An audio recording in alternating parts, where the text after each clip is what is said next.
Now we're going to move on to part 3, so adding functionality to our app. So, can everyone open up this bit? Fine, main activity. Is everyone on that fine? Thumbs up? Okay, good.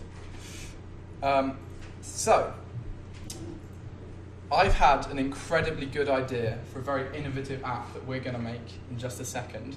And what this app is going to do, right, is it's going to allow you to put some text in here, and then when you click on this button, it's going to move that text from this box to this text view here. I mean, like, who is excited, right? I'm very excited. Yeah, very fun. So, what do we need to do to make that happen? Well, we're going to go to main activity, and the first thing we need to do is we need to be able to reference the text view and the edit text that we have over here. And the way that we do that is by first telling our Java that we have something like that. So we have an edit text, and the way that we say that we have an edit text is we go edit text, edit text. Can everyone follow along with that all right? It'll probably go red for you, and if you just click Alt-Enter, it should go fine. What that does is it puts this thing up here, and it tells Android that it needs to know about edit texts. We also need to deal with the text view. So we're going to write text view, text view. The reason that I'm writing this twice is because the first time I'm writing this, I'm saying what type of thing it is we're dealing with, and the second time I'm giving it a name. Now, who remembers seeing the onCreate bit earlier when I was talking about the activity lifecycle? Woo! That's crazy. So, this is a bit of code which is run when we first create the activity. And when we're first creating the activity, we want to set this thing here equal to what we've got here. So we want to connect up the two bits. And the way that we do that is by using the ID. So what we're going to do is we're going to write edit text. So this is this thing here. Is equal to find view. Oops. It should be auto generation there. So if you click tab, it should go to the right thing. And r.id.edit text. Semicolon. So this edit text here is the ID that we were dealing with later, as you might have guessed from this ID here. And this is a bit of code here which finds the relevant view with that ID. And the reason that we have this red underline is because this bit of code doesn't actually know that it's an edit text we're dealing with. It just knows that it's a view. And we need to be more specific. And the way that we tell it that it is an edit text, and not to worry, is by putting in brackets edit text.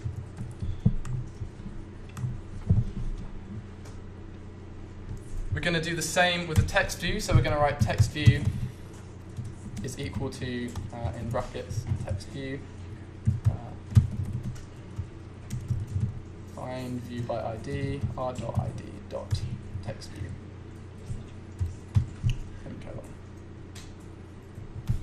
Is everyone okay with that?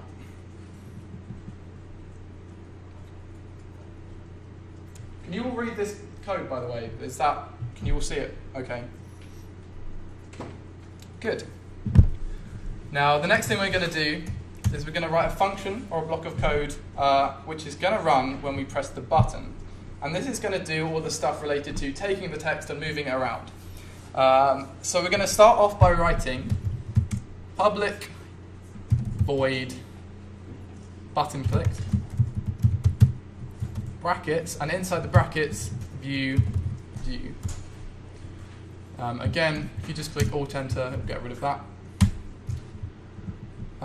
This is declaring a function or a block of code. The public bit means that anyone can access it. The void bit means that we're not getting an answer from this bit of code. So some functions you run because you want to get a number back or you want to get something else back. This thing, we just want it to do something and then stop. Yeah?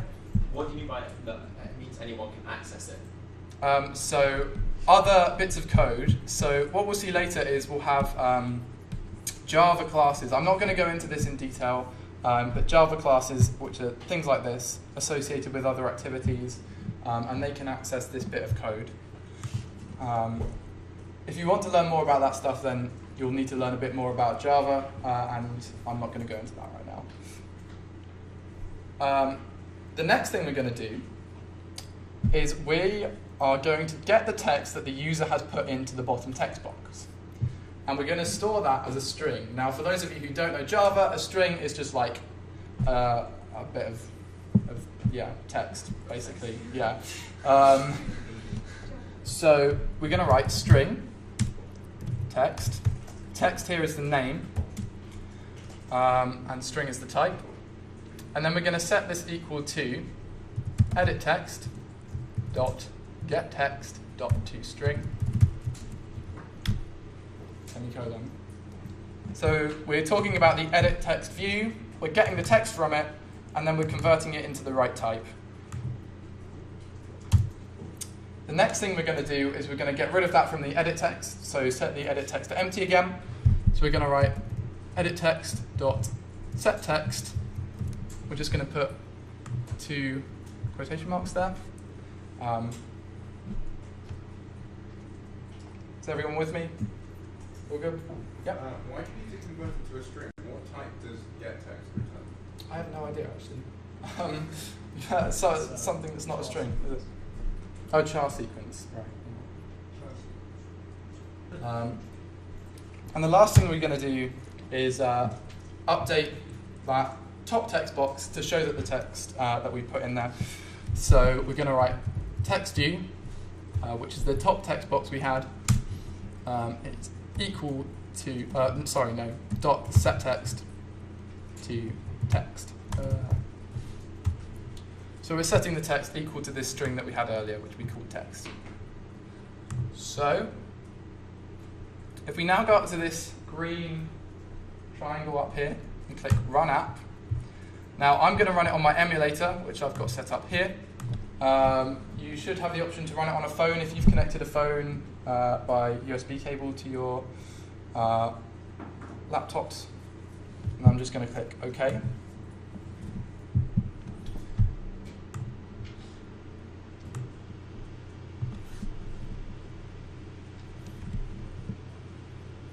And if you give it a minute, you should see this Gradle build running.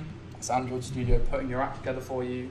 And eventually when that finishes, we'll say installing APKs, and there you have it. There is your app. Can I get a thumbs up from everyone once you have this running? But for those of you who it is working for, what you should be able to do is write something here like Charlie is the best, and then when you click the button, nothing happens. Oh no! Oh, forget it. Call it all off. The startup's ruined. What a shame. My hopes are dashed. We'll fix that in a second once everyone's up to speed. Right, so I'm going to plow on with the workshop now. So if you haven't got up to this point, there should be demonstrators who can help you out. I'm going to now tackle the problem of why the button doesn't do anything when we click the button, which is a bit of a shame. So basically, we've written this bit of code here, but we haven't actually told the button that it needs to do this code when it's clicked. So the way that we can do this is by going here, clicking on the button. Then what we do is we click this double blue arrow, and we can see a whole bunch of properties associated with the button. So there's a load of stuff here that, I mean, you can get really into detail with what each of these things do. But the one we're going to go and actually have a look at is onClick. We're going to click the drop down and select button clicked, which is the bit of code that we've just written and called button clicked. And so now that we've selected that, everything should be okay. So I'm going to go ahead and click this green triangle again to run the app.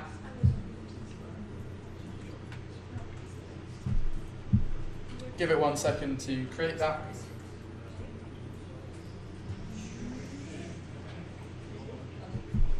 Fabulous. And now when I write Charlie is actually the best. You might Charatek rules. yeah, that's probably more accurate.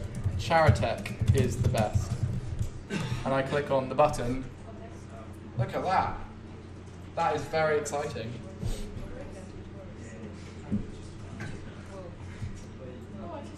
Do you have to, does the function have to return void and just take a view of the parameter in order for it to appear in the right? Yeah, so it has to have that, what's the word called?